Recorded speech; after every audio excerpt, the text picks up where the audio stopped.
what we hear very often from people. We hear words like, there are more variant readings in the New Testament than there are words.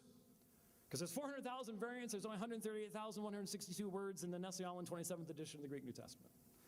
So that means there's 3 variants per word. No, that's not what it means at all. But you will hear statements like that.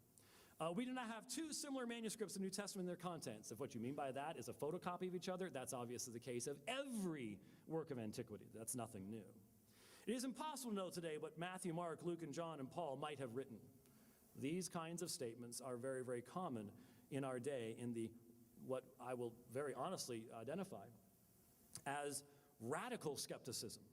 These statements represent skepticism beyond that even of unbelieving scholars like Bart Ehrman, who recognize that such statements go far beyond what the actual data could possibly substantiate. The picture of the New Testament presented here is never presented by anyone who has done firsthand study of the New Testament documents. Never.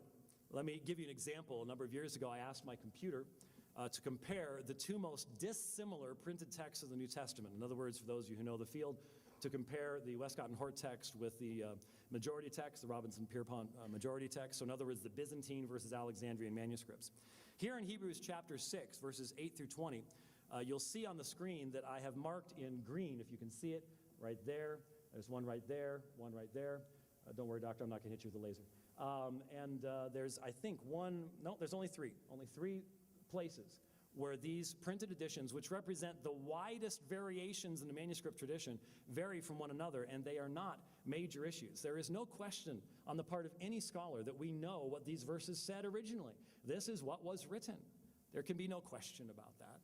It would require absolute radical skepticism to come to any other conclusion than that. So what you have from radical skepticism is they'll give you graphics like this, where the blue line represents the number of words in the New Testament and the red line represents the number of variants.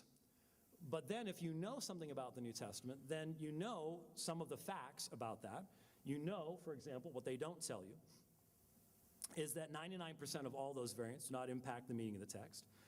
You also discover that 1% of 400,000 equals about 4,000 meaningful textual variants out of 138,162 words, is 2.9%, or 1 meaningful variant every 3 pages. But only half of these are viable. In other words, if you run across a manuscript written, 1,400 years after the original, and it has one mistake in it that no one else has ever made, that's not found anywhere else in the world, that doesn't have a chance of being the original. And so it's not a viable reading. So only about half of these are viable. So there's about 1,500 to 2,000 viable meaning New Testament textual variants. That's a very, very different picture. And I forgot to, I'm sorry? Yes. That's a different picture, and let me show you what that picture would look like. Now, the blue line is the number of words, and the red line is the number of variants. Very different picture than what is normally presented when people attack the text of the New Testament today. So, 1,500 to 2,000 meaningful and viable variants, over 2 million pages of hand-copied text spanning approximately 1,500 years prior to the invention of printing, is an amazingly small percentage of the text, reflecting an amazingly accurate history of transmission. One might say it is downright miraculous. Now, the real issue again, free transmission versus